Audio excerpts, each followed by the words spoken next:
Mungu awabariki wote. Pastor Evans, Mungu akubariki sana kwa huduma yako nzuri. Imenibariki sana. Tuna maombi kwa ndugu zetu ambao wako online. Mwishoni tutaomba pamoja pia. Kwa nitayasoma baadhi, sio yote. Alafu tutaingia kwenye maombi. Leo ni siku maalumu ambayo tunaomba kwa ajili ya watoto wetu pamoja na mengine ambao Mungu atatuongoza. Na mshukuru Mungu kwa sababu katika hizi siku 10 za maombi kwa hapa tulipo na kwingineko, Mungu amekuwa akifanya miujiza mikubwa sana. Tumeona maajabu. Haleluya. Jana wakati tunarudi nyumbani nikiwa na Chris, nafikiri yuko mahali fulani Chris hapa, tukapigiwa simu na mtu mmoja ambaye ndugu yake alikamatwa, nafikiri kule Mombasa kama sijakosea, na walikuwa hawana namna yote ya kumsaidia aweze kutoka. Kwa hiyo alipokuja jana, kama mnakumbuka, jana hatukuita watu walete maombi kwenye box, mnakumbuka Yeye akaweka lile jina kwenye box na akamwambia Mungu atoke bila pesa yoyote. Akaacha hapo. Ili ujue ni Mungu anayefanya, sio mbaga. Haleluya. Hatukuita hata box hapo. Ametoka hapo, anapigiwa simu, yule ametoka bila kulipa chochote. Haleluya. Haya.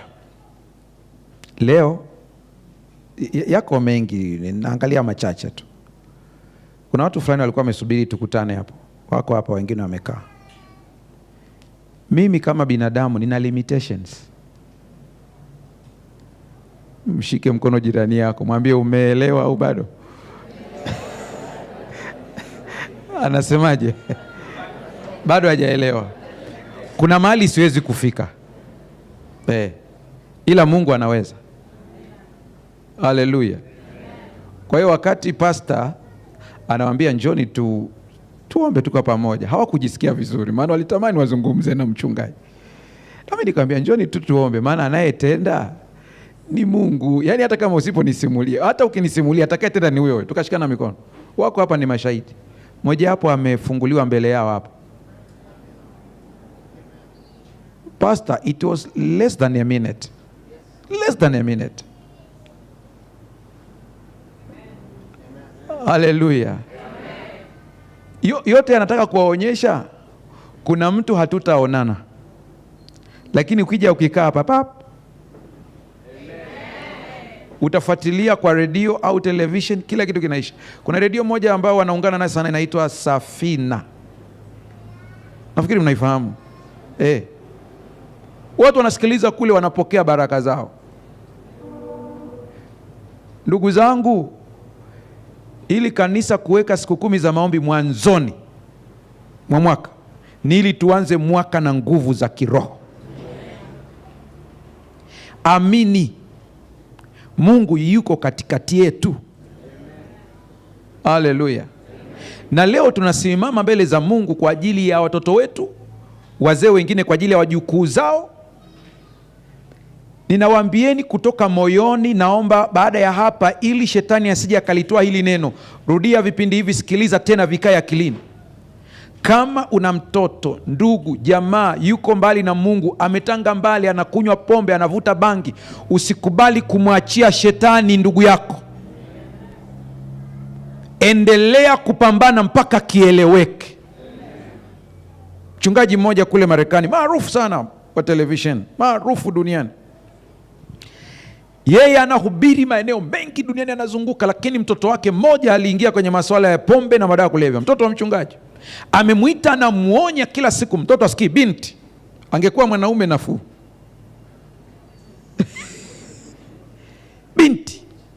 Sasa kwa sababu pastor ni popular, watu wakimuona kula wanasema mtoto wa fulani, ona anajidunga masindano, ona. Ndio amemuita, amemuonya, akamwambia unanitia aibu. Akisema leo atabadilika, kesho yuko vile vile. Siku moja akaletwa amelewa. Pastor anasema akasubiri pombe ziishe, akaongea naye kwa hasira, Mchungaji akaamua kumwacha yule mtoto, akaenda chumbani. Mke wa mchungaji akamfuata kule chumbani, akamwambia, nimekusikiliza ukiongea na binti yako, na mimi nataka nikuulize swali moja pasta, sio mume wangu tena, pasta. Akamwambia, umeamua kumwachia shetani mtoto wako? Pasta anasema nikapata nguvu upya, akapiga magoti na kumwombea tena mtoto wake. Hivi ninavyoongea na wewe, pasta amechoka kwa umri, hawezi tena kuhubiri. Yule binti ndiye anayehubiri. Relax, nikwambie kitu. Shetani hafanyi biashara isiyolipa. Ukiona ameshambulia mtu, jua kuna kitu. Sisi ndio tunakata tamaa haraka. Tumemwona, tunaongea naye, ameshindikana. Hakuna kushindikana, hakuna kushindikana. Tutaendelea kuomba mpaka kieleweke. Na mimi nakwambia, hata kama huyu mtu apewe miaka 3 tu ya kutimiza kusudi lake, miaka 2, mwaka mmoja, atimize kusudi la kuzaliwa kwake, afe, sawa. Ni sawa tu, mimi sioni shida, kuliko mtu aliyeishi miaka 90 hajatimiza kusudi la kuzaliwa kwake. Nikisema hivi kwamba leo tunawaombea watoto wetu, nashukuru mchungaji wenu ni kansela mzuri sana. Mmepata mchungaji pia ambaye ni kansela. Mimi huko nyuma nilikuwa na misimamo tofauti, lakini nilivyoanza kazi ya counseling, unakutana na watu, unaongea nao, unawasikiliza, ndipo unajua reality of life. Kuna kitu kingine tofauti kabisa. Usije ukakimbia kumhukumu mtu, hujui anapambana na nini. Hujui. Unaweza ukasimama ukalaumu, hujui anapambana na nini. Mimi mtu akija kwangu kusema, mchungaji, nilitamani kujiua, wala simsomei mafungu ya kwamba wote wanaojiua hawaendi mbinguni. Yale mafungu hayafai wakati ule. Siku ya kikukuta ndipo utaelewa. Mungu atusaidie sana. Kabla Yesu hajaja, tusikubali watoto wetu waende upande wa shetani. Leo tunadai warudi kwa Kristo Yesu. Leo ni siku ya kudai. Iwe ni mdogo wako, ni ndugu yako, amepotea mahali, usiseme tumechoka. Hakuna kusarenda. Tutapambana mpaka wote tuwaone wamerudi. Na wakati mwingine katika maombi yako, sio wote ambao utawaona sasa hivi. Kuna wengine utawaona huko baadaye kabisa. Anakuja na kuambia nimerudi. Nyie mnaofuatilia online mnakumbuka nilitoa story ya mtoto wa mchungaji ambaye alikuwa anakunywa pombe sana kule Dar es Salaam. Haendi kanisani, mtoto wa mchungaji wa Kisabato. Mama yake amekuja Dar es Salaam pale, ameongea naye, imeshindikana. Anakuja kwangu ofisini, pasta twende. Yule jamaa akisikia siku tu nakuja anatoroka. Mwisho mama anasema mimi narudi kijijini basi. Nikamwambia mama, umefanya sehemu yako, tumwachie Mungu. Haikupita miezi 6. Yule jamaa anakuja hapo ofisini amefungwa bandage. Ananiambia pasta, ubatizo ni lini? Nikamwambia wewe si mtoto wa mchungaji, unajua taratibu za ubatizo. Kuna utaratibu. Nini? Anasema nimehubiriwa na mlevi mwenzangu. Ilikuwaje? Anasema alichukua chupa ya bia, akaipiga chini ikapasuka. Ilipopasuka akaniletea, akanichoma hapa. Anasema lakini akaniambia, kwanza wewe ulisomeshwa kwa zaka. Kwa lugha nyingine, unafanya nini hapa? Sikia hizi ahadi chache uziandike kabla sijagusa somo la leo kwa kina. Uzichukue tu, ni ahadi ambazo tunazisimamia leo. Namba 1, andika Isaya 54 fungu la 13. Isaya 54 fungu la 13. Ukishaiandika hiyo nitakueleza. Sasa hivi usisome, wewe andika tu. Nitakuelezea kwamba hiyo unasimama nayo wapi. Isaya 54 fungu la 13.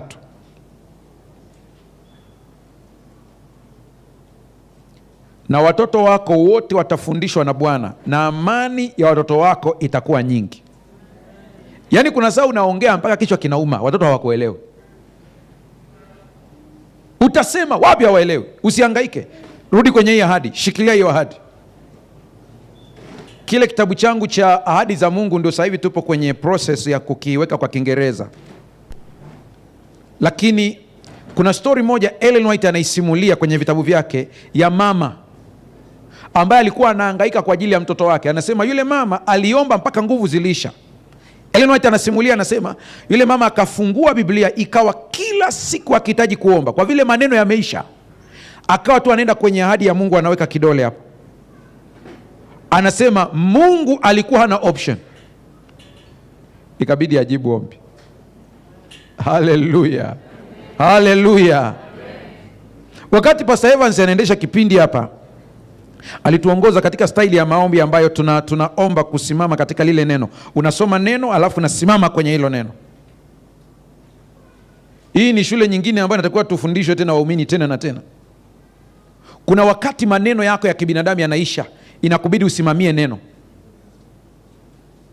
Kama hapa anasema wewe umeongea umeshindwa, ambia Mungu, mimi nimeongea na huyu mtoto imeshindikana. Sasa nadai ahadi ya Isaya 53 fungu la ngapi jamani? 54 fungu la 13. Na watoto wako watafundishwa na nani? Mwambie Mungu, fundisha watoto wangu. Haleluya. Nimeongea imeshindikana. Namba 2, Zaburi 127 fungu la 3. 127 fungu la 3. Nitakwambia hiyo unasimamia wapi hiyo. Wewe iandike tu. Kuna watoto wanakuwa ni mzigo. Nikisema mzigo maana yake ni nini? Hazalishi chochote, anakuwa tegemezi. Yaani wewe ndio umsaidie. Umeongea mpaka umechoka, simama na hiyo. Mwambie Mungu, urithi ulionipa ni wa aina hii. Haleluya. Andika hii.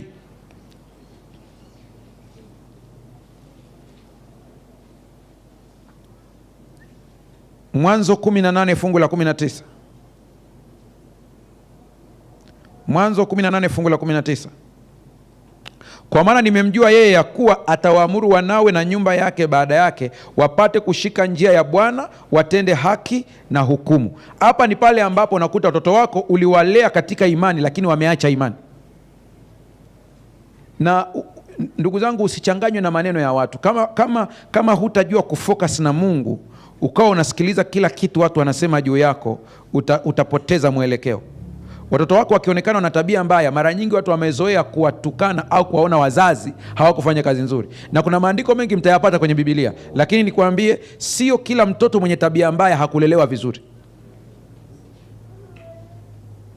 Wengine ni mashambulizi tu ya adui ili kumtikisa mzazi. Kwa hiyo kilichopo usianze kulaumu au yale malaumu yakakuingia moyoni, mbona wananisema hivi? Hapana, wewe rudi tu kwa Mungu, piga magoti, dai mtoto wako arudi. Mungu atusaidie sana.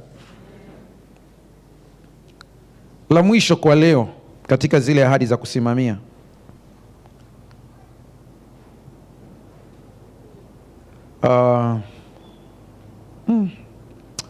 ili fungu nalipenda sana. Ukienda kulisoma mwenyewe nyumbani wakati unadai mtoto wako, ukilisoma uko umetulia, utasikia uwepo wa Bwana kama unakushukia pale. Isaya 49 fungu la 25.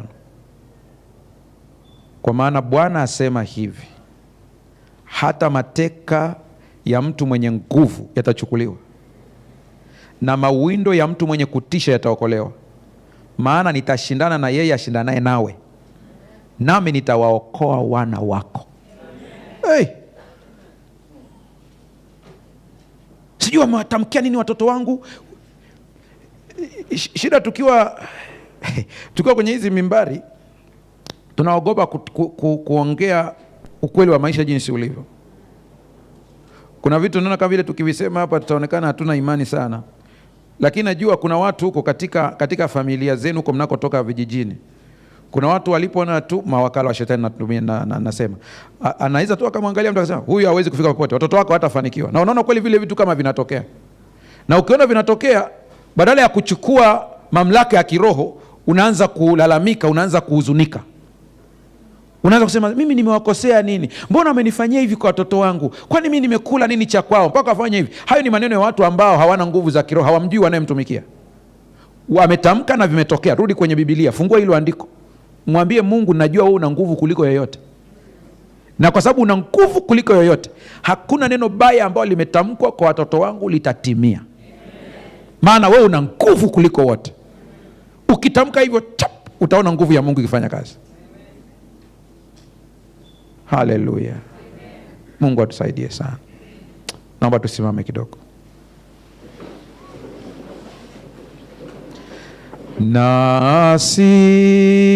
Nasikia mwito, ni sauti yako,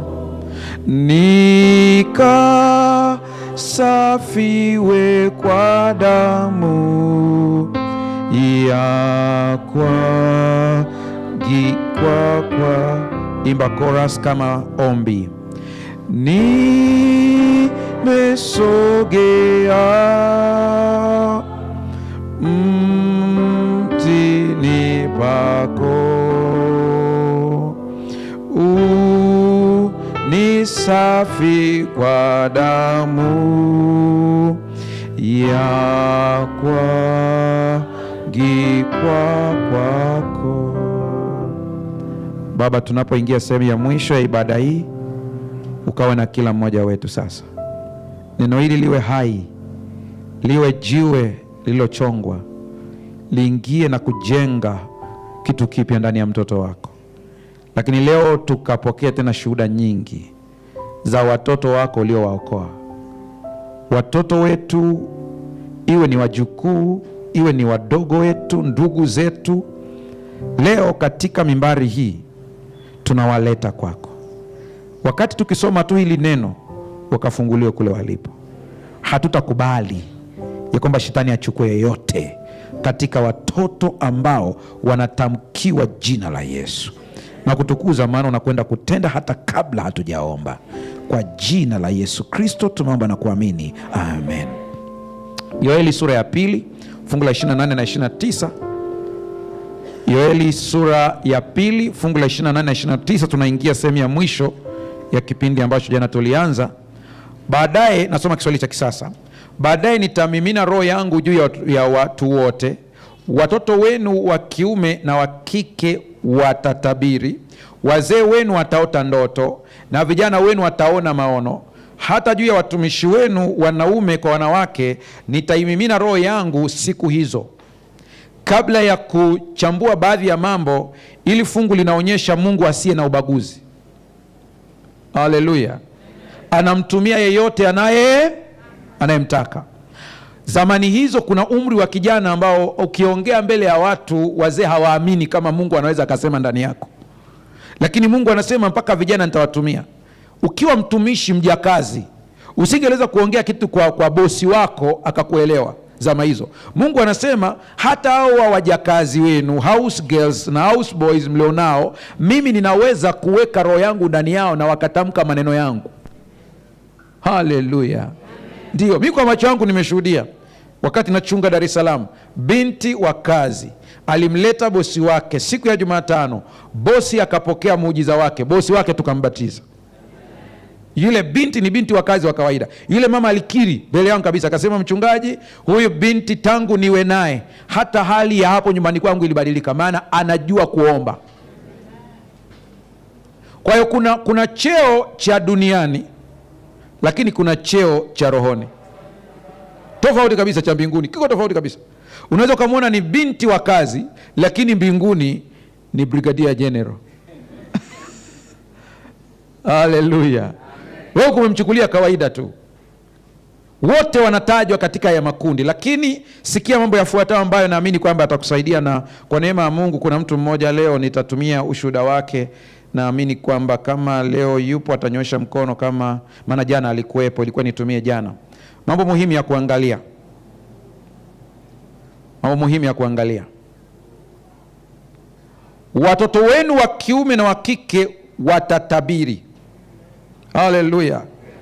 Ambaye ni kama vile ukiongea habari ya kutabiri, wanakuwa na uwezo wa kuona vitu mapema. Hii tunaita ni sauti mpya. Hii kitu mnasikia kinaitwa Gen Z, ukikiangalia ni kama spirit. Mshike mkono jirani yako, mwambie umeelewa au arudie tena. Anasemaje? Simona kimekamata dunia yote. Na yani hawajuani hata lugha. Kuna wa Kiarabu huko, kuna wa Kiswahili hapa. Lakini wote, kuna wale wengine kule wapi ni Madagascar wanaongea French wale, lakini wote wana kauli hii moja. Wale ambao nimefuatilia kwenye Instagram page yangu, nimepost ile story, niwaambia ningeipost kutoka ABC television, ya kwamba UK wameshtuka ya kwamba hiki kizazi cha Gen Z hiki kimemgeukia Mungu kwa kasi kubwa sana, ambako kule walikuwa wana mpango na Mungu.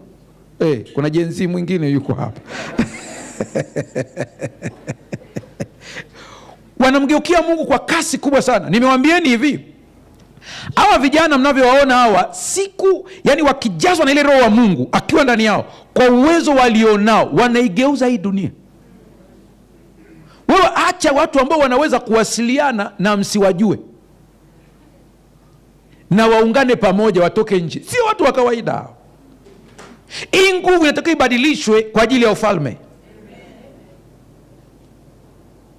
Mungu atusaidie sana. Nikiwaona hivi, roho yangu inasema hili ni jeshi la Mungu, lijazwe Roho Mtakatifu likafanye kazi. Kuna watu wawili, pastor utanisaidia kama nitakuwa nimekosea, ni wawili nadhani, walikuja pale, wana kampuni yao, walikuwa wawili, wale vijana wawili watatu.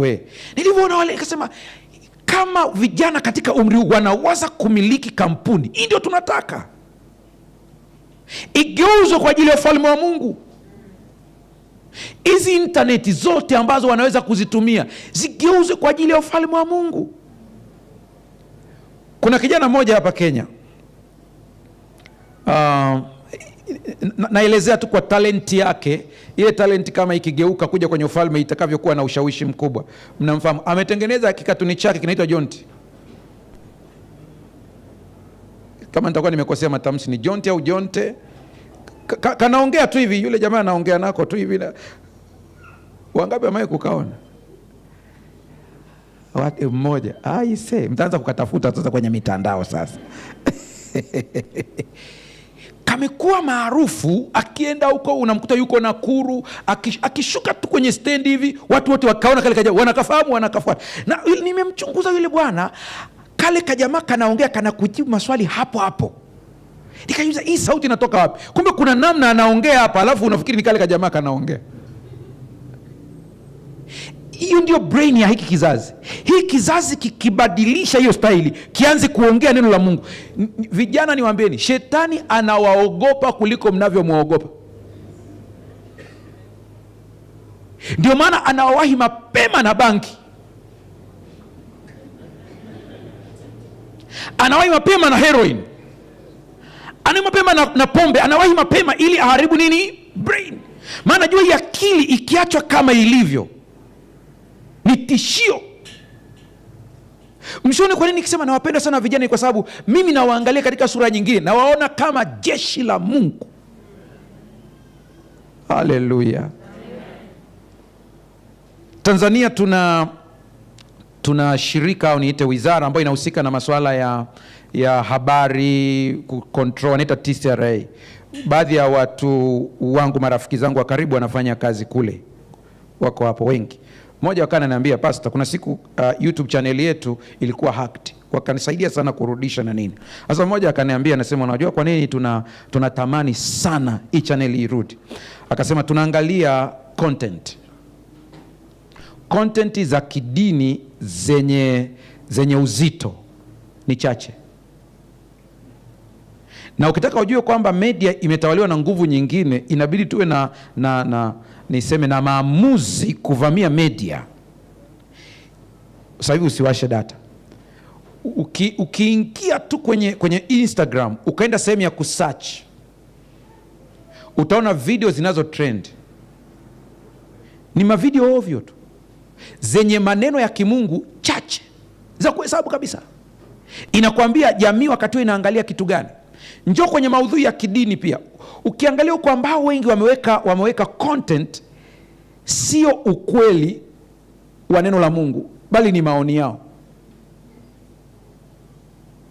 Sasa hii kizazi cha vijana hiki kikisoma neno, kikajaa neno la Mungu, akarekodi at least video ya dakika 2 au dakika ngapi? 3, akaiedit vizuri, kavutia, akairusha online, ni bomu zuri. inakwenda kulipua ufalme wa giza. Siku moja mimi nilikuwa kwenye semina hizi za kawaida za kazi yetu, usiku usingizi ukapotea, najaribu kulala umeshindikana. Nasikia sauti kabisa inaniambia amka urekodi, amka urekodi. Nilikuwa siko na hao wanaonirekodi, niko peke yangu. Hiyo ilinifanya mpaka sasa hivi hata kwenye begi langu natembea na stand ya kamera za simu. Nikawasha taa vizuri, nikaseti tu ya kwangu, nikarekodi kipindi, nikarusha. Nilivyorusha kile kipindi mwenyewe tu cha dakika chache, nikaenda kulala, ndipo usingizi ulikuja. Baada ya siku, siwezi kukumbuka exact, lakini kama 14 au zaidi, ananitumia mtu ujumbe kutoka Canada. Ni mkimbizi kutoka DRC ambaye wanaishi kule Canada. Anaambia, mchungaji, nimekutafuta wiki iliyopita, nimekutafuta sana, lakini nataka nikuambie jambo. Ukiwa tayari nikupigie. Nikamwambia haya, nipigie saa fulani. Akapiga kwa WhatsApp. Ananiambia, maisha yamenipiga sana, nilifikia hatua ya kufa. Anasema nikaamua kwamba nife na mtu yeyote asijue. Kwa hiyo akajifungia ndani, akaweka stuli vizuri, akaweka na kamba yake vizuri ili ajinyonge.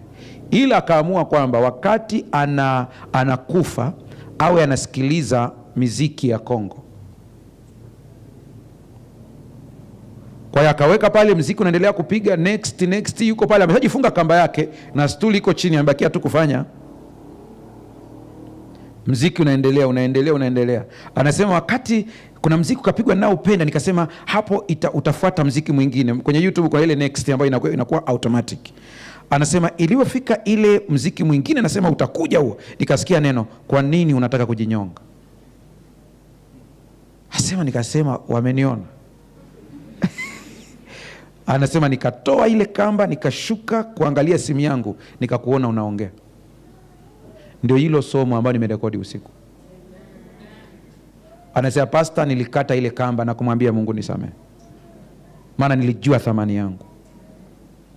Yule kijana mpaka sasa hivi kazi ya Mungu anayofanya ni kazi ambayo huenda inafanywa na watu 5, anafanya mtu mmoja. Mungu atusaidie sana. Leo tunadai ndugu zetu na watoto wetu. Wazee wenu wataota ndoto. Hii ni hekima ya ufunuo. Vijana, mnisikilize hapa vizuri. Katika yote utakayofanya, ukiona mzee amekuita na kuambia kaa hapa nikuambie mambo, usimdharau. Hata kama mzee anaongea kitu ambacho hukielewi, taarifa anayokupa ni hiwe kijana unanisikiliza. Hata kama umesoma, una PhD na unajua mengi kuliko yule mzee. Yule mzee aliishi maisha ambayo wewe huyajui na hujaishi. Alishapita. Wazazi, si mnajua kuna saa watoto wenu wanafanya vitu unasema hata mimi nikiwa mdogo ilikuwa design hii. Kwa hiyo yeye anajiona mjanja. Mjanja kabisa, yule anamwangalia anasema ujanja uko wapi? Tulishavuka haya maisha haya. Kaa wasikiliza wazee wana hekima. Hekima inatengenezwa na jumla ya changamoto na shida na kujifunza, ndio inazaa hekima. Wewe bado hujajua kitu, au wazee kaa nao wasikilize kabisa, kaa nao wasikilize, wape heshima. Vijana nisikilizeni, Mungu awasaidie. Kwa neema ya Mungu mniombee sana. Nahitaji kutoa kitabu, nimeshaweka zile skeletons zote, chapters, subsections na sections. Tabakia kujaza tu. Nimewiwa kuandika kitabu cha Natural Laws, ambao nimekuja kuondoa watu wengi sana wazijui. Kwa hiyo unazivunja, ukivunja inakuchapa. Ikuchapa unakemea pepo. Kumbe unavuna ulichopanda. Sasa hii ni siri nawapa vijana.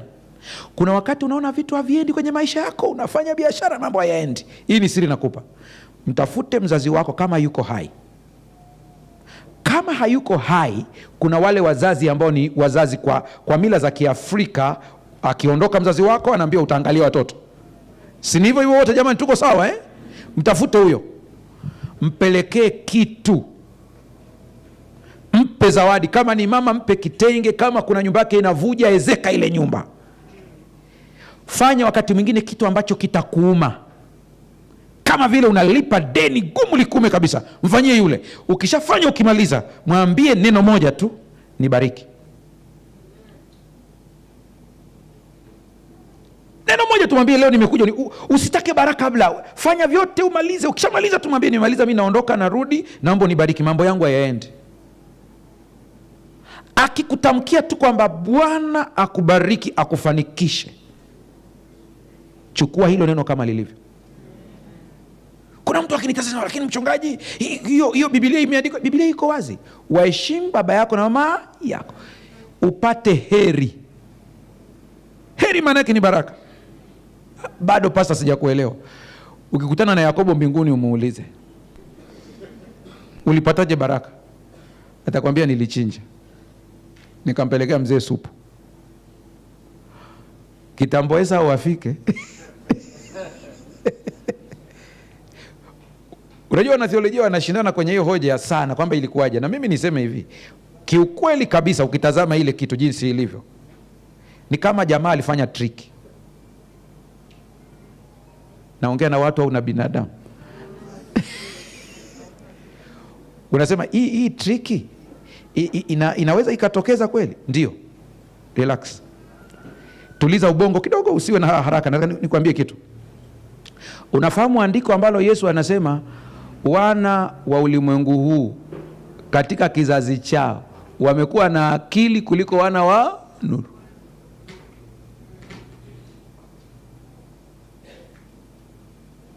Isije kawa naongea kitu ambacho ni mimi peke yangu. Hilo andiko umewahi kulisikia? Hebu nyosha mkono kama umewahi kulisikia. Nyosha mkono kama unasema ndio nasikia leo ukiongea hapo. Ulitafute, utalipata vizuri. Hilo andiko limetoka kwenye story moja ambapo kulikuwa na bwana mmoja aliajiriwa. Yesu ndio anasimulia hiyo hadithi, sio Yohana, sio Yesu mwenyewe. Anasema kuna mtu mmoja aliajiriwa kazi. Bosi wake akaambiwa, huyu bwana anatumia mali vibaya. Yesu anasema, bosi akasema, nitamfukuza kazi. Watu wakamwambia, utafukuzwa kazi na bosi? Anasema huyu bwana akawafuata watu wote wanaodaiwa na bosi wake. Akamwambia, kwanza njoo, unadaiwa wewe kilo ngapi? Akisema 200. Anasema andika 100. Unadaiwa mafuta kiasi gani? Lita 50. Anasema andika 10.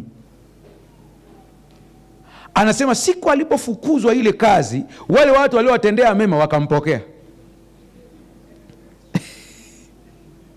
Umeona hiyo eh?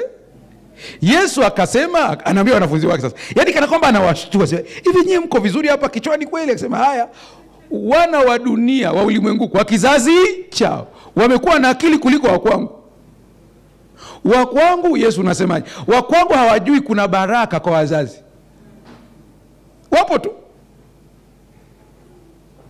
Hata kuna saa mzazi wako anaokuongelesha vibaya kwenye simu, unamjibu vibaya. Mtu yoyote mwenye akili, hata kama una haki, mzazi wako amepanda, yuko hapa juu kabisa hapa, huko kwenye simu anaongea, usijibu kwa hasira, kuwa mjinga kwa kipindi. Tulia kabisa, nakwambia, wewe umefanya hivi, ongea kwa upole. Kama ni kujitetea, jitetee kwa upole kabisa. Mwambie, baba, kwa kweli hilo sikufanya. Au usiniambie ukufanya, na kujua wewe ulivyo. Nyamaza. Acha kusema mimi mnanionea. Baba yako, kuna law anaishikilia yule baba. Kuna law anaishika mama yako wewe. Zingine naogopa kusema hadharani, maana kuna mama hapa wana hasira, wakijua wataenda kuapply.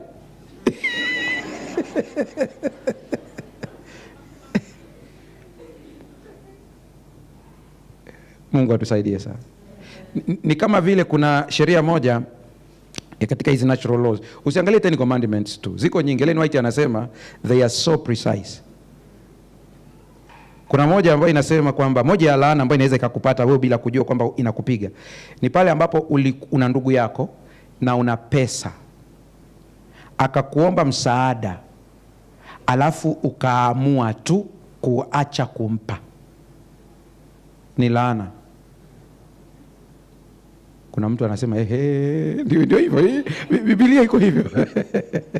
Biblia iko hivyo. Anasema wala hakujificha na mtu mwenye damu moja naye. Kama mna share DNA ya baba au ya mama au ya babu, ana shida ukasema hapana, unazo? Sina, ukaficha hapo, ni pigo tayari hilo. Sasa wanaojua hizi kanuni za kiroho, hata kama ukisaidia ndugu yako, usimsaidie huku moyo umejikunja. Kero kabisa. Hawa nikija kazi ni kuniomba pesa tu. Haya, anayejua hizi kanuni akija kumwomba atamwambia njoo, unasemaje? Tuna shida hii na hii na hii. Kuna saa Karoka anakuambia ndio kawaida yao, wamekuona tu ukija hapa ndio wameanza. Kaambia shindwa kwa jina la Yesu. Hawa ni ndugu zangu, wasaidie kidogo, na wakati unaposaidia omba, mwambie Mungu nipe double portion tena, ili ikitoka hapa iende tena kwa hawa, usinipungukie. Unaponung'unika unajilaani wewe mwenyewe. Ni kana kwamba naambia Mungu, sasa umenibarikia nini sasa? Sitaki hizi baraka. Haleluya. Hizi ni kanuni ambazo ukizijua, ukiziishi. Mnajenga kanisa hapa, wengine nimesikia nimeisema sana, kanisa lisiishe hujaweka hata tofali moja pale. Kuna maeneo ni kweli watu tunatofautiana uwezo, na kila mtu ataulizwa kulingana na uwezo wake. Mtu anaweza akasema hapa, mimi nusu ya bajeti ya ujenzi wa kanisa nitabeba mimi, lakini mimi nikisikia mtu anasema kanisa lote hili nitajenga, mimi hiyo kitu sipendi. Unasema kwa nini mchungaji? Si ni kizuri? Ni kizuri. Huyu mtu anachota baraka yeye peke yake. Acha mwingine mwenye uwezo wa kuleta angalau kasimenti mfuko huu, na yeye afanye nini? Alete. Lakini ukiona watu wamenyamaza, hawataki, msiache nyumba ya Mungu ikae bure. Microphone ya kwanza mimi niliyotumia kurusha vipindi online, ya kwanza nimenunuliwa na Muislamu. Binti anafanya kazi za ndani.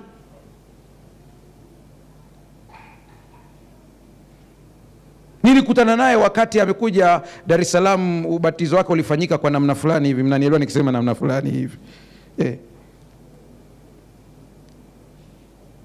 Pastor, unamaanisha nini?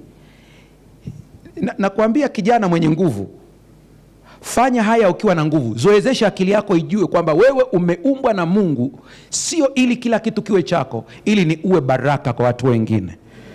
Nadhani niliambiwa tu hapa, vijana wa kwenu wa media ni kati ya watu ambao nawapongeza sana. Wanatumia talenti zao, shule yao kwa ajili ya kanisa for free. Mungu atusaidie sana. Wazee tusiwasahau, maana wao Mungu amewapa hekima. Haleluya. Sasa vita iko wapi hasa? Vita iko wapi hasa? Mbona nataka tukishaingia hapo tunaingia kwenye maombi. Kitabu cha Adventist Home ukurasa wa 484. Kusudi la Mungu kwa watoto wanaokulia kando ya mafiga yetu ni pana, yani pale nyumbani kwetu pale, lakina na la juu zaidi kuliko vile maono yetu finyu yameweza kuelewa. Kutoka katika hali ya chini kabisa, wale ambao amewaona kuwa waaminifu wakati uliopita wameitwa kumhudumia yeye katika sehemu za juu sana ulimwenguni. Stop kidogo hapo, usikilize hii quotation, ina nguvu yake ilivyo. Pale nyumbani kwako kuna katoto kako pale, tunakaona kapo kienyeji tu pale, lakini ulivyokaa nako, Mungu anayejua future anajua kuna siku kanisa litateswa. Maana anajua hiyo tarehe kabisa. Haka kajamaa kumbe kameandaliwa kuwa jaji, alafu unasumbua jaji. Mungu anajua kabisa haka ngoja kakue, kuna wakati katasoma, katafika stage. Leo kwa nini pia nimetamani sana tuweze kuombea watoto wetu katika masuala ya elimu? Sikia niwaambie, mkiona mtoto yeyote alikuja vizuri kielimu, anakuja anafika katikati ana drop ghafla, ana struggle. Mwingine ukimwambia twende shule ndio anaumwa, akiambiwa tu sasa huendi shule anapona. Jamani, si mnayaona haya mambo Yapo kabisa. Niwaambieni, wale watoto ni special.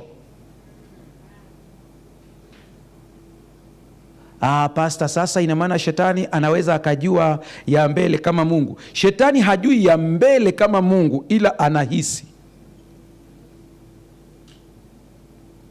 anahisije? Mamajusi waliona nini? Nyota. Mamajusi ni Wakristo? Hamna kitu. Pastor, wale si walifunua, hawajafunua, wale ni wachawi. Wale ukisikia wenye hekima kwa zama hizo. Kuna mtu ananitazama sasa, pastor, hapana, Biblia haijasema hivyo. Biblia yako ya Kiingereza imewaita magis, magicians.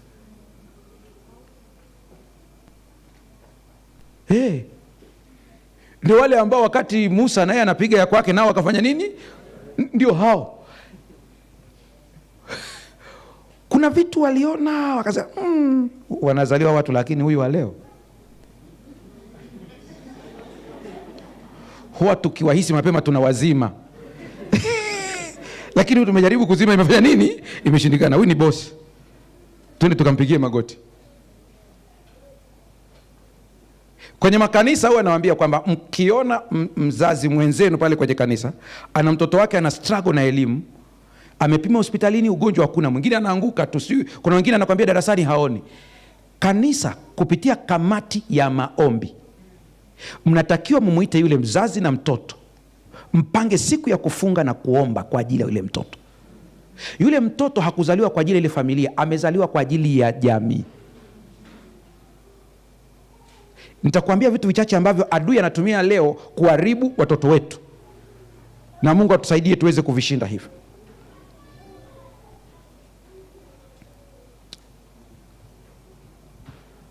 Soma, andika, utasoma kwa muda wako. Adventist Home ukurasa 182.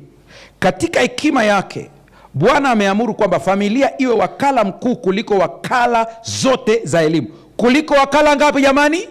Zote za elimu. Pale familia pale anasema elimu ya mtoto imepaswa kuanzia nyumbani. Hapa ndipo shule yake ya kwanza. Hapa wazazi wake wakiwa walimu, anapaswa kujifunza masomo yatakayomuongoza maisha yake yote, masomo ya heshima, utii, kicho na kiasi. Sasa mimi naongea naye pia ni mzazi. Wengine mnajua histori, maana ni kama nafanya marudio kwenu. Niliwakataza watoto wangu kabisa, nikamwambia soda ni mbaya, na nimewaeleza vizuri na wanaelewa. Na sio kwamba eti wakinywa juisi na chapa, hapana. Hawa kubwa wameelewa, wanaweza kujikontrol. Mdogo kuna saa anaweza akatumia. Siku moja mimi nilikuwa nimeendesha gari safari ndefu, maana mimi kuendesha ni hobby. Sasa nikafika mahali kasema, hebu ngoja kibinadamu. Shida nikiongea na wewe hapa, unaona kama vile mimi sio mtu.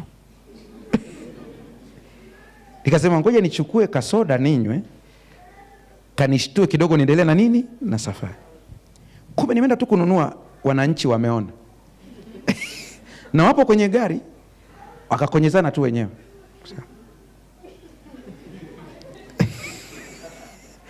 Kwa mpaka nafika nao pale, naingia kwenye gari. Unajua kwenye kile kioo pale unaona kinachoendelea huko nyuma. Kumbe jamaa wanasubiri atakunywa au ni ya nini. Niliposogea tu kuigusa, mmoja akadaka, baba. Mwambia vipi? Anasema, unakunywa sumu? Maana nimeshaambia ni sumu tayari.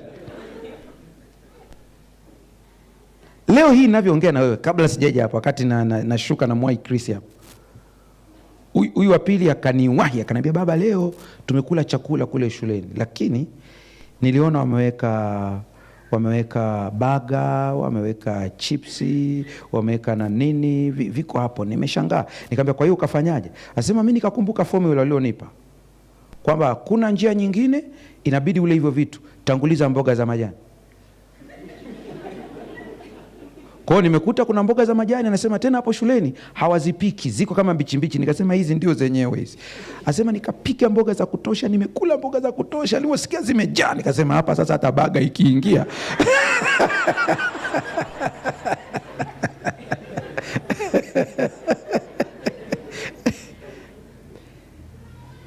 Watoto wetu hawaangalii sana tunachokisema, wanaangalia tunavyoishi. Utamwambia yote lakini ataangalia unaishi. hiki unachokisema unaishi? Wakati wa kufunga kuna saa unaona kabisa wanajisikia, yani kama kuna siku moja wamembeleza kwa nyumbani, bwana ule chakula anaitwa Dani. Akaambia hapana. Sema kwa nini? Nimefunga. Sema utatoboa kweli leo siku nzima? Sema leo sili. Aliofika jioni hajala, anakuja kwa furaha kabisa, baba leo nimefunga. Sasa wewe ukimwambia tufunge, anakuona unafanya nini? Unakula sema hii kitu sio halisi hii. Mungu amekusudia nyumbani iwe shule. Hapo ndipo wanandoa anawaambia mtapishana, pishaneni, imeruhusiwa. Maana hata hivyo hakuna mtu ambaye hapa ambaye ananiambia kwenye ndoa yake hakuna kupishana. Kama kwenye ndoa yenu hakuna kupishana, mna magonjwa ya akili.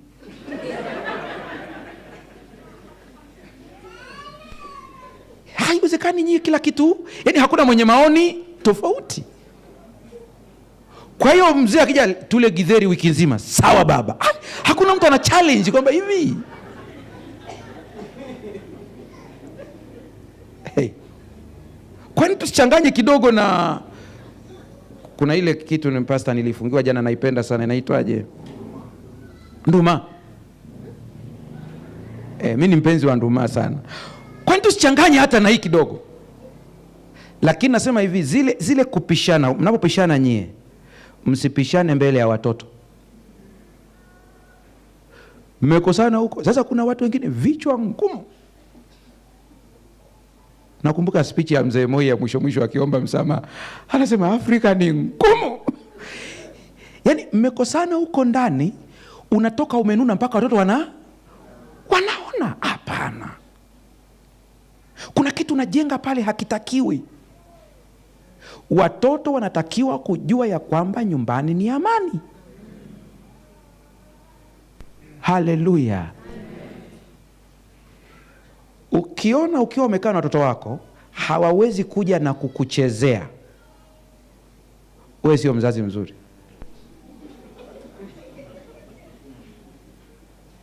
Yaani umekaa hivi hakuna kanako panda kwenye bega huko. Jua wewe, na niwaambieni hao watoto wana majina wametupatia ya kutosha, na hutaka uyajue. Wanajua wenyewe. Kuna mmoja ni wakati nimefanya assessment nikawapa karatasi, naomba mnipatie majina ambao mmepatia wazazi wenu kwenye karatasi, wakaleta. Sasa mawili alinivutia. Nikamtafuta yule mtoto. Wanamuita mama yao Margaret Thatcher. Hii kizazi cha leo hakiwezi kumjua Margaret Thatcher ni nani, ila wazee wanamfahamu vizuri. Alikuwa ni waziri mkuu wa Uingereza. Iron Lady. Yule mama alikuwa anaongea. Kwa hiyo kumbe mama yao anaongea mpaka sema, Margaret Thatcher huyu. Haya, wengine baba yao wanamuita Osama bin Laden.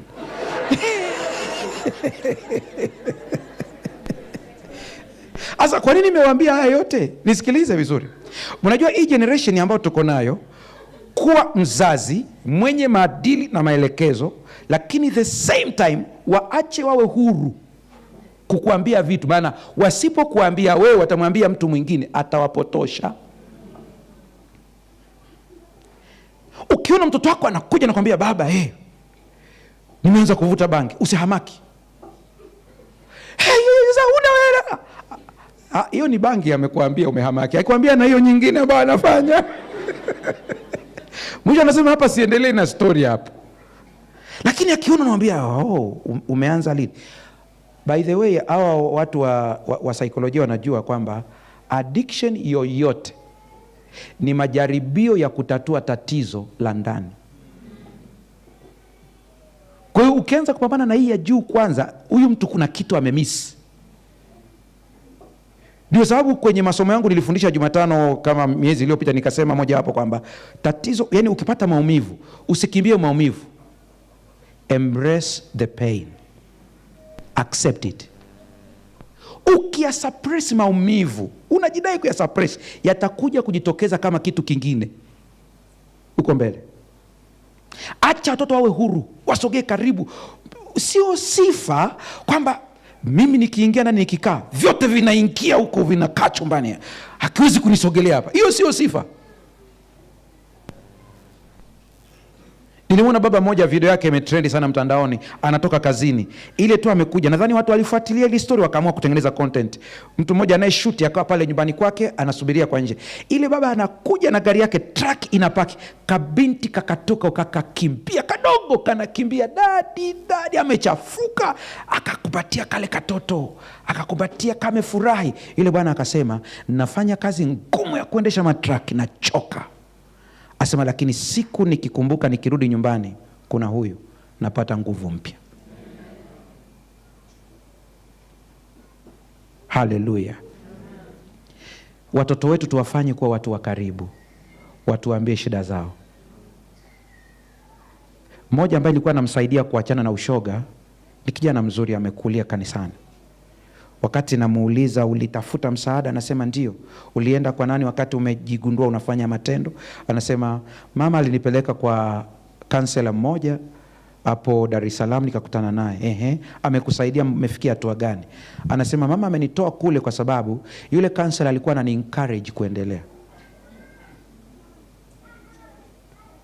Kwa hiyo therapy yake ilikuwaje? Anasema alikuwa ananifundisha namna ya kuaccommodate hiyo hali, kwamba ni maumbile, nimeumbwa hivyo. Lakini yote yanafanyika vile. Nikamuuliza, mama, baba anajua hali ya mtoto wake? Akanambia, pastor, akijua atapigwa risasi huyu. Mimi nawatazama hawa, naongea na wazee wa kanisa kidogo sasa hivi, nawatazama vijana wenu waliokaa hapa. Wazee wa kanisa, ukichaguliwa kuwa mzee wa kanisa, cha kwanza cha kumwomba Mungu, muombe Mungu akupe uwezo wa kutunza siri. Hiyo namba. Sio kila jambo ni la kupeleka baraza la kanisa. Ukiweza kumalizana naye mapema, malizana naye, usimpeleke. Hakuna raha yoyote kumsoma mtu anafutwa ushirika. Haina raha. Kuna shemasi ambaye namtolea mfano, sitamsahau yule baba. Ameletwa kijana pale, amegundulika anatumia madawa kulevya, tena mabaya kabisa, alikuwa anatumia heroin. Wamekazana kabisa. Kwanza wakamtoa kwenye shule ya Sabato, alikuwa ni kati ya viongozi. Kwa hiyo imekuja kwenye baraza ili achukuliwe hatua. Nimekaa kwenye ile baraza, yule shemasi akanyosha mkono, akasema, wajumbe wa baraza la kanisa na mchungaji, nipeni huyu kijana mwaka huu, tutakuja kwenye baraza alafu tuamue tunafuta ushirika au tunaacha. Nikamwambia, tumekuelewa, tunaacha hii habari, ikae pembeni. Mzee mmoja akanyosha, tunalea dhambi.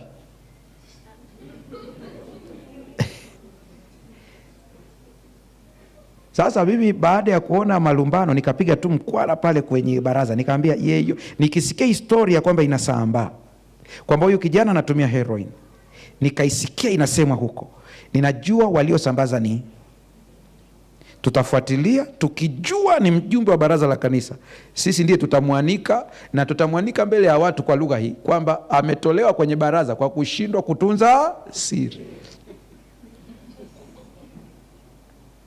Huyu kijana naye waambia, baada ya mwaka mmoja, yule shemasi ambaye alisema nipeni huyu kwa mwaka mmoja, kumbe moja ya kazi yake tulikuwa hatujui, alikuwa ni kansela pia. Akamsaidia yule kijana. Kumbuka nakwambia story ya miaka 10 iliyopita. Huyu kijana ni kati ya wazee wa kanisa hivi ninavyoongea, wazuri sana kanisani. Niruhusu nikimbie haraka hiki ambacho natamani uweze ukipata. Vita ya katuni. Nimesemaje?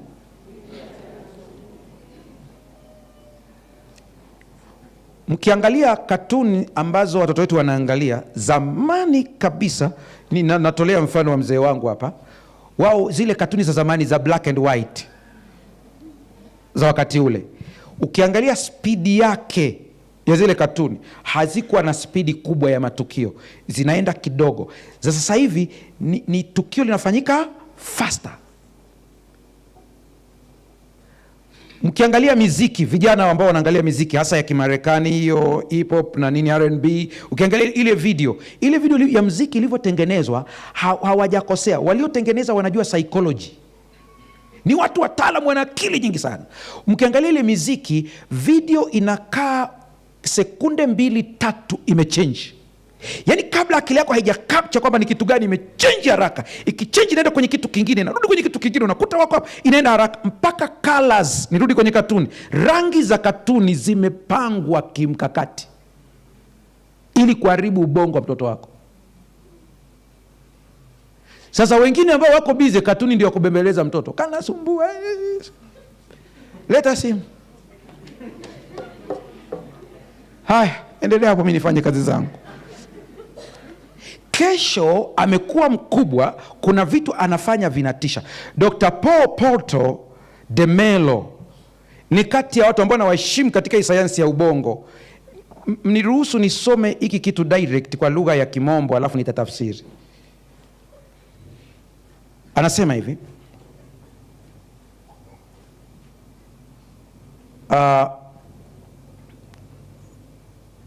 this different, kwa nianzia hapa juu kidogo kwa sababu kuna video yake ndio alikuwa anaielezea. This here is a cartoon from the previous generation ya kina wazee wetu hao, and the other one is for Gen Z. This difference directly affects our children's brain without anyone noticing. Older cartoons had longer scenes and slower pace, so the brain could follow the theory or the story. Are we together? Today's cartoons, on the other hand, are designed to forcibly hold your child's attention with a very rapid cuts, extremely bright colors, and extremely accelerated speed. These fast-paced stimuli create an environment that the child's brain is not adapted to and was not developed to handle.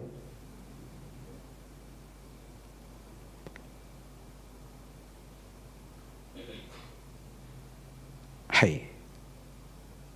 What almost no one knows is that this alters the brain's reward system.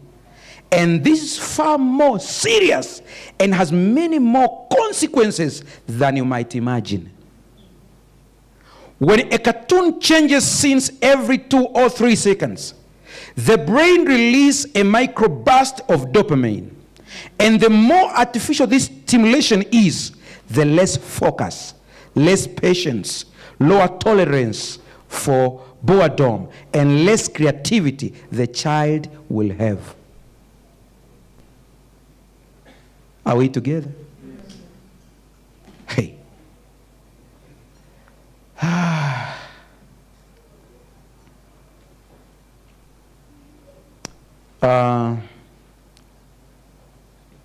Cartoons from the previous generation were not slow by accident. They were aligned with the natural rhythm of the child's brain, as if a parent were telling a story to their child. Today, most cartoon operates with the same dynamic and speed as the short videos you see on social media, generating dopaminergic hyperstimulations that makes the brain depend on accelerated movement. If everything you have heard so far makes sense and you have already worried about your child, take action. Hallelujah. Twende katika lugha yetu. Hii hapa ni katuni ya kizazi kilichopita na hii hapa ni katuni ya kizazi cha Gen Z kama video ilivyokuwa inaonyesha. Tofauti hii inaathiri moja kwa moja ubongo wa watoto wetu bila yote kutambua. Katuni za zamani zilikuwa na vipande virefu na mwendo wa taratibu ili ubongo uweze kufuatilia hadithi.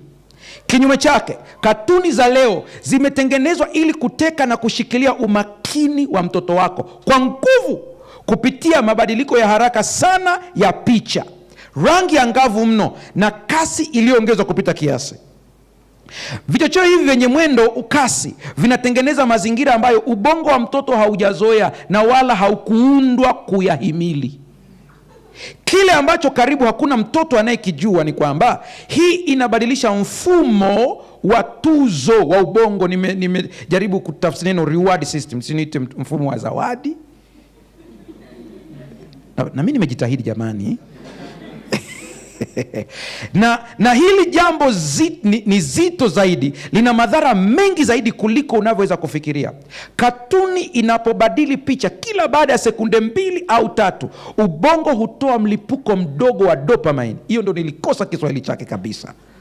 Na kadri msisimko huu unavyokuwa si wa asili, ndivyo mtoto anavyokuwa na umakini mdogo, uvumilivu mdogo, kushindwa kuvumilia hali na kutokuwa na cha kufanya, lower tolerance. Ndio sababu maisha yakimshinda anakunywa sumu, mke amemsumbua kidogo, talaka. Hawana uvumilivu.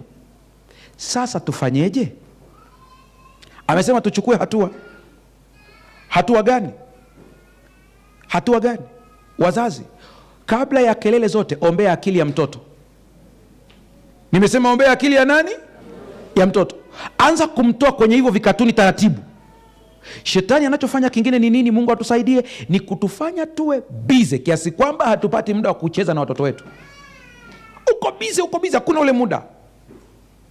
Siku chache ambazo nimebahatika kubaki nyumbani, kuna saa mpaka nasema Mungu nisaidie. Haka kadogo kuna saa kanakuja kanakwambia, baba njoo tucheze. Huku akili nakwambia, mimi pasta mzima kweli. Na unakuta ukicheza nako kanafurahi, siku yake imeenda vizuri kabisa. Wameumbwa hivyo. Tuanze kuwatoa watoto wetu kwenye katuni. Kuna katuni moja ya kishetani kabisa inaitwa Labubu, mpaka wanauza vinani vyake huko. Soko ni kubwa. Ukiamua kuuza zile hivyo vidoli hivyo, unapata pesa, maana vinaenda haraka. Unajiuliza, Labubu ana nini? Kila mmoja anamtaka. Lakini ni liroho la kishetani liko huko zamani. Angalieni Tom and Jerry. Sina muda wa kuongea hayo yote leo. Tuanze kuwaombea watoto wetu. Shetani anashambulia watoto wetu. Tuanze kujitathmini katika familia zetu. Nimefanya sehemu yangu kama mzazi? Kanisa langu la Kiadventista, kati ya kazi kubwa ambayo linafanya sasa hivi ni kujaribu kutengeneza katuni zenye maudhui ya Kikristo, lakini ambazo zimedhibitiwa. Ni jambo zuri, ila swali la kujiuliza, itadumu hadi lini? Mimi ninawaza, ni mawazo yangu, kama ingekuwa mamlaka yangu tungerudi kwenye picture room. Mimi nimefundishwa kupitia Bible story volume 1, volume 2, si volume ngapi. Hii kizazi sasa hivi ukipatia hizo hawasomi. Mwisho kabisa, ili tuingie kwenye maombi.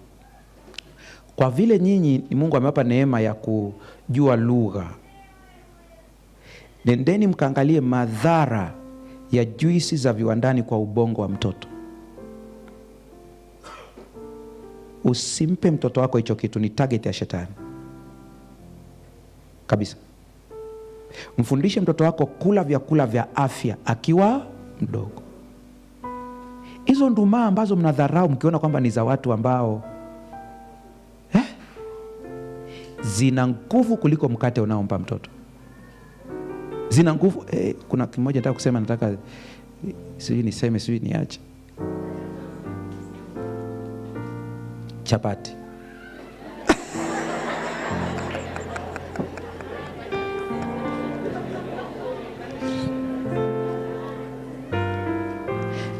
Ukitaka watoto wako waanze kuzoea vyakula vyetu vile vya asili, waambie faida. Lakini shetani anawashambulia kutoka engo mbalimbali. Wafundishe kuomba. Mtoto ajue kuomba. Dar es Salaam kuna mtoto aliokoka dhidi ya watu walitaka kumtoa kafara, na aliokoka kwa kutaja jina la Yesu peke yake. Hakujua kuomba sana, ila aliposema Yesu walikimbia. Naomba msimame.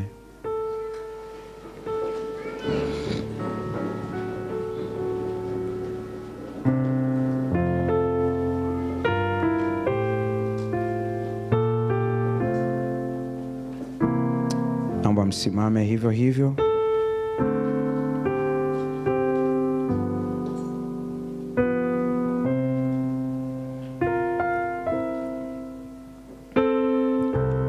Shetani akijaribu kushambulia watoto wako, fanya kama Ayubu alivyofanya. Ayubu alikuwa anatoa sadaka au kafara kwa ajili ya watoto wake, na anasema huenda walifanya hivi. Wazazi, maombi yenu yana nguvu sana kwa watoto wenu. Hata kama yuko shule, muombe. Ni hapa Kenya ambapo kijana mmoja alikuwa anasoma Bugema University ama sekondari, ambaye alipona nguvu za giza kwa maombi ya mzazi. Walihitaji kumchukua, waliulizwa kwa nini mlishindwa, walikiri wenyewe wale watu, wakasema mama yake kule Nairobi anamuombea sana. Kwa tulichojaribu kufanya ni kushambulia maombi pale nyumbani yafe ili huku tuweze. Na mimi nawaambieni, msiache kuombea watoto wenu.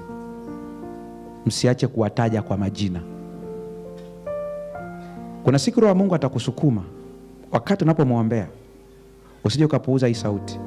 Kuna siku atakwambia Roho wa Mungu kabisa, mtoto wako yuko sekondari mahala fulani. Unasikia kitu kinakusukuma. Wengine kimeshawapata hapa. Toa sadaka. Andika jina lake kwenye bahasha. Usipuuze.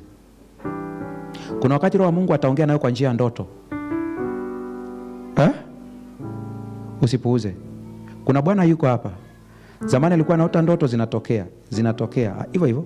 Alivyosikia nikifundisha namna ya kuombea, alipoomba akaziblock. Na wewe ukiona kuna ndoto inakuja kwa ajili ya mtoto wako, huielewi, acha kusema sielewi. Omba hivyo hivyo tu, kwa kuwa kinachotakiwa katika ulimwengu wa kiroho ni ile willingness. Haleluya. Ile willingness tu, hata kama huelewi vizuri, Roho wa Mungu atakuombea katika kuugua kusikotamkika. Ninawasihi sasa, wakati ile box likija hapa mbele, kama kuna majina ya watoto wenu mmeweka humo, sawa. Kama wengine hamjaweka, fanya haraka uweke hapo tunapoingia kwenye maombi sasa. Na ukishindwa kuandika, sio lazima, unaweza ukaacha tu ukataja wakati tunaomba, pia ni sawa. Kwa hiyo usijipe stress sana. Hizi tu ni njia tunazitumia kuexpress. Lakini nitakuwa na maombi maalum kwa ajili ya makundi fulani leo. Na mojawapo ni hawa ambao wametuma jana, watu wa media. Ninawapongeza kwa kazi nzuri mnaofanya. Na hii pia hii karatasi nitaondoka nayo, nitaendelea kuomba kwa ajili ya hawa. Mmoja anasema, I'm praying for two friends who and divine who are trusting God for a job. Utaombea habari yake. Aisema, I need deliverance from self-control of everything happening in my life, and I need to rest upon God's promises. Desperate request, urgent surrender to the working of the Holy Spirit. Hili ni ombi kubwa sana, tutakuombea. Mmoja ambaye amenigusa, nimeiangalia hapa katika message, asema, my son raised him in church, but at university he started abusing drugs. Please pray for him. Tutaomba kwa ajili ya hili. Wengi wanapatwa na haya matukio. Mungu atatenda. Mwingine anasema, niombee kwa ajili ya masuala ya kiuchumi, financial breakthrough, family reunion and intimate relationship with God. Tutaomba kwa ajili ya hilo. Mwingine anasema, I'm praying to God to bless me with a partner who will serve with our home to be a small heaven on earth. Also praying for financial breakthrough. Haya yote na mengine mengi tutayaombea siku hii ya leo. Lile box naomba lije hapa mbele, ili wachungaji na wazee wanapoweka mikono yao juu ya hilo box, tuweze kumkabidhi Mungu mambo haya. Ndipo likishakuja hapa, ndipo nitataja wale watu ambao, makundi maalum ambayo nahitaji kuyaita angalau kwa kupiga hatua hata 3 kuja mbele. Ile box letu liko wapi? Wakati box linakuja, kuna mtu huenda leo anatamani kutoa sadaka, anasema mimi nimekuja hapa lakini nahitaji kumwabudu Mungu kwa njia ya sadaka. Na mashemasi waje hapa mbele wakiwa wameshika vyombo. Yule mwenye sadaka, njoo utoe sadaka yako wakati huu. Mashemasi wetu wako wapi? Tutaomba haya maombi tulikuwa tumesimama, kwangu naita maombi ya vita. Kwa wale ambao huenda umri ni mkubwa, utashindwa kusimama, unaruhusiwa kukaa. Tutasimama kwa niaba yako. Ikiwa una sadaka yako ilete, ili tukiingia kwenye maombi hakuna kitu kingine ambacho kinaendelea hapa. Mashemasi wetu wako hapa, wakati wale wengine wakileta hilo box. Ikiwa umekuja na mtoto wako hapa, kaa naye karibu wakati wa maombi. Na tahadhari, tukishamaliza ya maombi usije ukanifuata tena kwa ajili ya the same case. Ni ishara kwamba huna imani. Tumeimaliza hapa.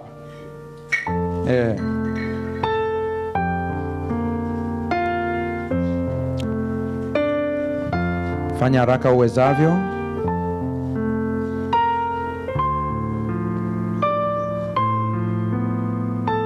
Watu ni wengi, kwa hiyo sitaweza kuita wito wa kuja huku mbele kwa idadi kubwa, ila kuna ishara tutaionyesha tu ya kwamba umejitoa na inatosha kabisa. Kuna mtu kati yetu umetokea madhehebu mengine, sio Adventista Sabato, umetoka Lutheran, Pentecoste, makanisa mengine, ukasema nyinyi ni ndugu zangu, nimekuja kusali nanyi. Kama uko hapa, tunatambua uwepo wako, maana wewe ni ndugu yetu.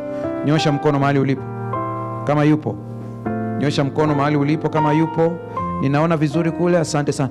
Vile vitabu vyetu viko wapi tuweze kuwapatia marafiki zetu? Nyie ni ndugu zetu, mmekuja kwa ndugu zenu. Naomba wale wenye vile vitabu tuweze kuwapatia hao ndugu zetu kule walipo. Paybill pastor, naomba uhitaji. Paybill number ni 788530. 788530. Account utasema Thanksgiving. Asante kwa mtoto.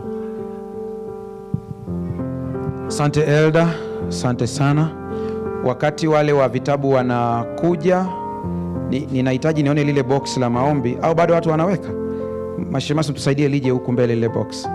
Kama kuna mtu hajaweka basi yatosha, atataja ndani ya moyo wake. Lile box la maombi liko wapi? Linakuja.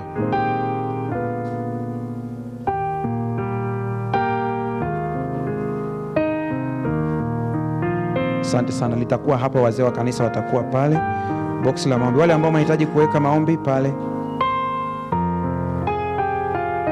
Sadaka ni hapo.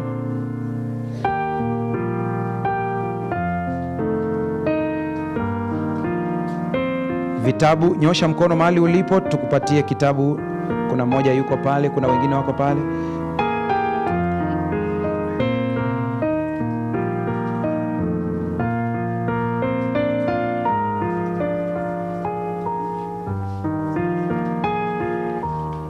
Nimepewa idea nzuri sana ya kwamba tukifika tu pale mwisho, watu wakiwa wamekaa, itakuwa rahisi kuwatambua ili waweze kupewa. Kwa hiyo tutaifanya mwishoni. Asanteni sana.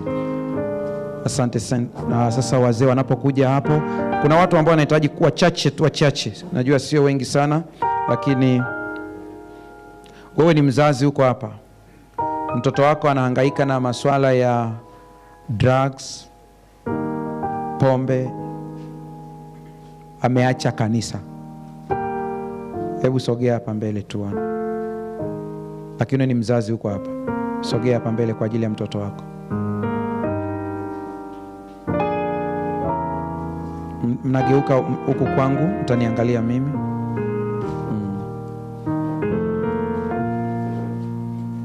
Tembea tu.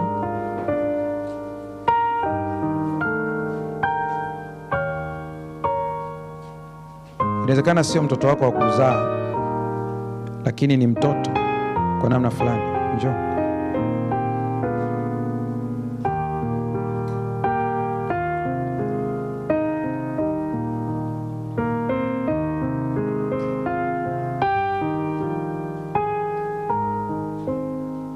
Asante sana.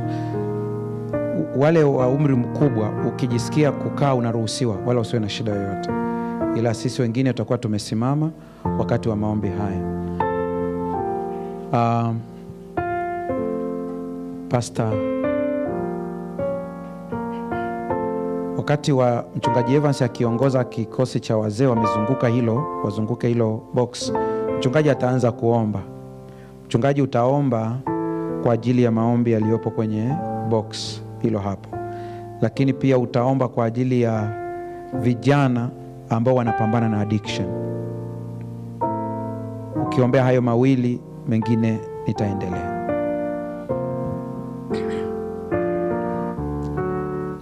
Tuweze kuamini na kuomba.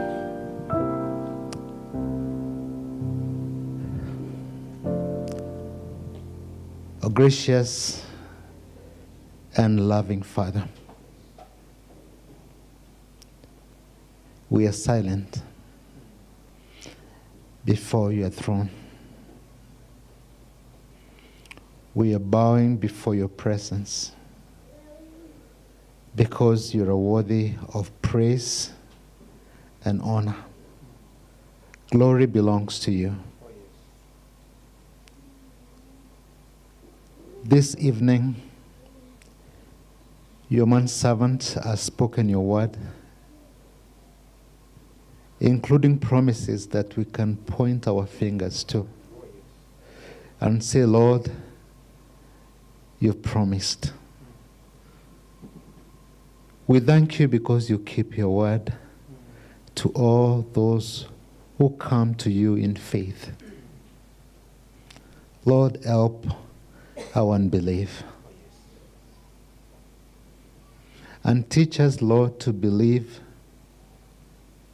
that when you have answered our prayers, we can walk in the joy of receiving freedom. This evening, we lay our hands on this box as elders that you have anointed and ordained to serve you. For you know the prayers that your children have written and dropped in this box. Father God, we just add a testimony of somebody who dropped the prayer request and did not come forward, and yet you answered that prayer. Lord, this makes us believe that you truly know our needs, and that when we place this prayer request on this box, you are aware.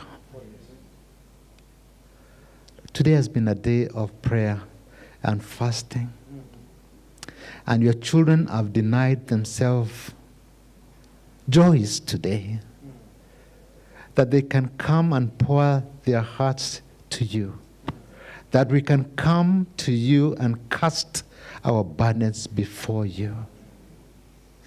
Lord, you know our needs. How we pray that you meet each of those prayers according to your riches and glory. We proclaim receiving these blessings because of your promises and because of the blood of Jesus Christ that was shed at the cross of Calvary. So, Lord, we cover this prayer box with the blood of Jesus, that you will answer and we will come testifying of your doing. Glory and honor be to your name. Lord, for the second prayer of victory of addiction. Lord, how can I stand to testify about this?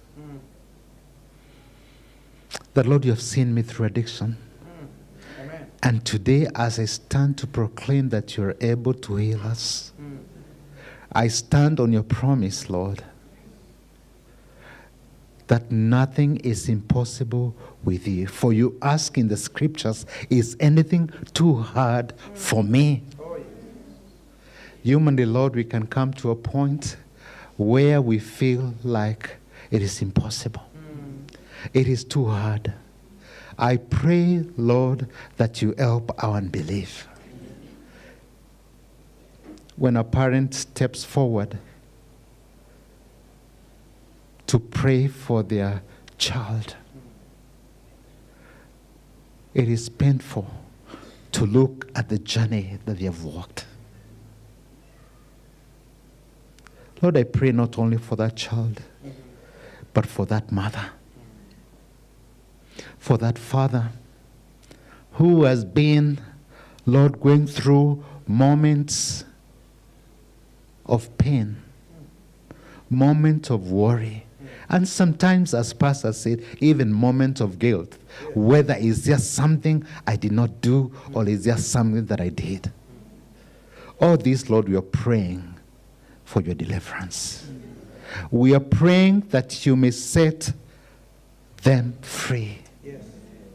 For you see in the scriptures, Lord, that the Spirit, your Spirit, is upon your word. And you bring your word to restore, to heal, to set free. Even as your manservant, Lord, is going to continue to intercede for this need. We still believe in your power.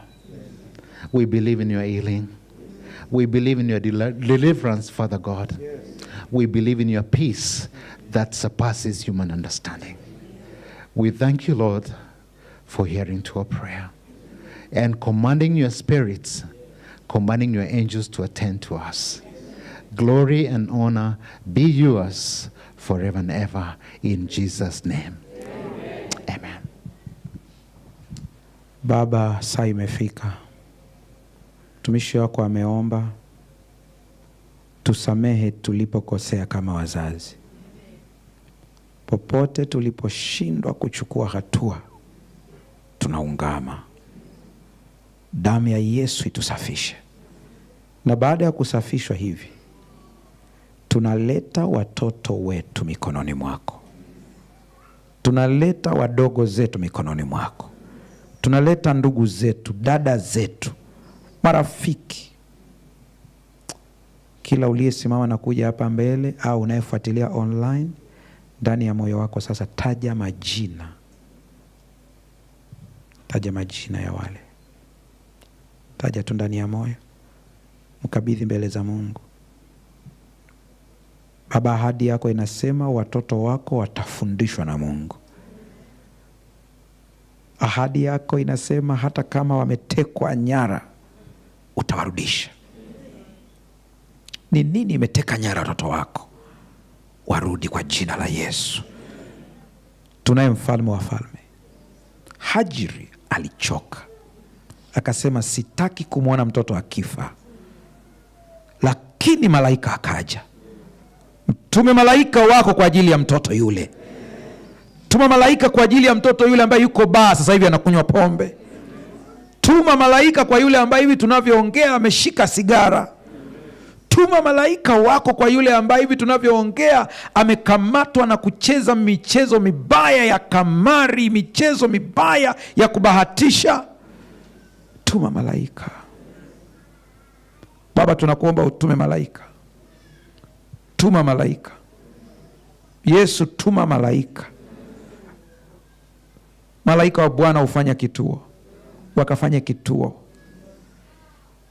Wamegoma wengine kuja kanisani. Waite.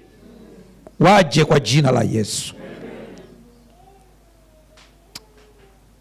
Baba, kuna wengine wamefungwa na nguvu za giza. Tunapoomba hivi malaika aende. Yule aliyekata kamba katika miguu ya Petro, akakate kamba za nguvu za giza. Kuna ambao wameshikiliwa upande wa elimu.